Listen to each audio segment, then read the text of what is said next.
بسم اللہ الرحمن الرحیم نحمدہ ونصلی علی رسولہ الکریم اما بعد۔ ہر مسلمان یہ چاہتا ہے کہ اس کا نامہ اعمال وزنی ہو جائے۔ ہمارا نامہ اعمال مختلف نیکیوں کے ذریعے وزنی ہوتا ہے اور اس کا وزن ہمیں کل قیامت کے دن دکھایا بھی جائے گا کہ ہم دنیا میں جو چھوٹی اور بڑی نیکی کرتے تھے وہ محفوظ ہو گئی اور اب اس کے مطابق اس کا اجر اس کو قیامت کے دن دیا جائے گا۔ مختلف نیکیاں نامہ اعمال کو وزنی کرتی ہیں، پر چند نیکی ایسی ہیں جن کی وجہ سے نامہ اعمال اتنا وزنی ہو جاتا ہے کہ یہ آدمی باقی لوگوں سے آگے نکل جاتا ہے۔ ہم نماز پڑھتے ہیں، اس سے نامہ اعمال وزنی ہوتا ہے۔ ہم حج کرتے ہیں، زکوٰۃ دیتے ہیں، ہم دوسروں کے ساتھ بھلائی کرتے ہیں، ہر چیز ہمارے نامہ اعمال کو وزنی کر رہی ہے۔ پر حضور اکرم صلی اللہ علیہ وسلم نے فرمایا ایک چیز ایسی ہے جو بندے کے نامہ اعمال کو سب سے زیادہ وزنی کرنے والی ہے۔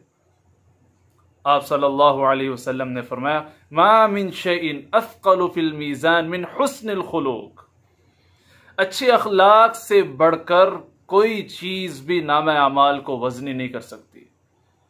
یعنی قیامت کے دن اس کی نماز، اس کا روزہ، اس کی زکوٰۃ، اس کا حج، اس کا جہاد نیکی کے پلڑوں میں رکھا جائے گا، پر جب اس کے اچھے اخلاق اس پلڑے میں رکھے جائیں گے تو یہ اخلاق، یہ اچھا رویہ، یہ اچھا انداز، یہ اس کے نامہ اعمال کو سب سے زیادہ وزنی کر دے گا۔ اخلاق کہتے کس کو ہیں؟ اخلاق کی سب سے پہلی تعریف یہ ہے کہ ہم ہر کسی کو خندہ پیشانی سے ملنے والے بنیں۔ اس لیے نبی علیہ السلام نے فرمایا تبسمک لوجہ اخیک ہی صدقۃ، تم اپنے مسلمان بھائی کو مسکرا کر صرف مل لو، اللہ تمہیں مقبول صدقے کا ثواب عطا فرمائیں گے۔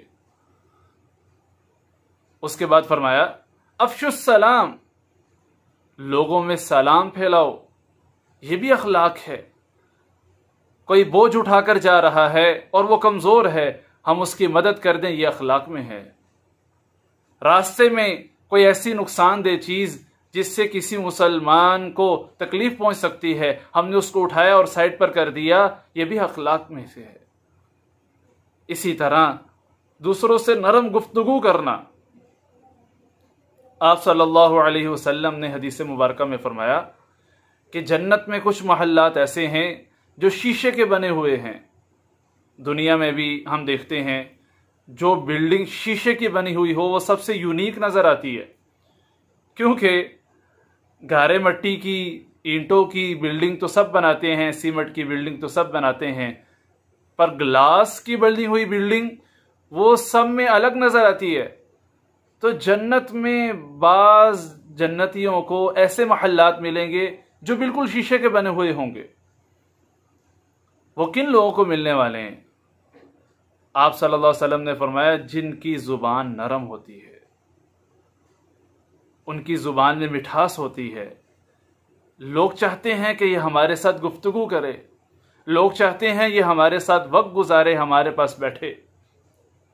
صحابہ کرام نے حضور اکرم صلی اللہ علیہ وسلم سے پوچھا یا رسول اللہ ہمیں کیسے پتہ چلے گا کہ اللہ ہم سے خوش ہیں یا ناراض ہیں؟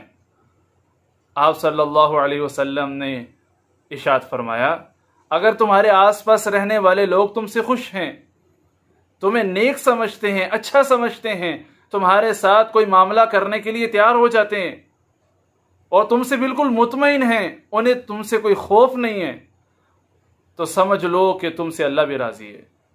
اور اگر تمہارے آس پاس رہنے والے تم سے ناراض ہیں اور وہ تم سے دور بھاگتے ہیں، وہ یہ نہیں چاہتے کہ تم ان کے ساتھ وقت گزارو، تم ان کے پاس بیٹھو، ان کی محفلوں میں، مجلسوں میں جاؤ، تو سمجھ لو کہ اللہ تم سے ناراض ہے۔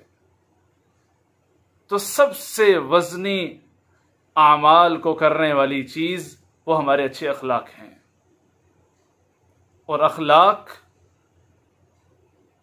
مسلمان کا ایسا زیور ہیں جس سے وہ دنیا میں بھی آراستہ ہوتا ہے اور کل قیامت کے دن بھی عام مسلمانوں سے ہٹ کر اس کی قیمت اللہ کی بارگاہ میں لگے گی۔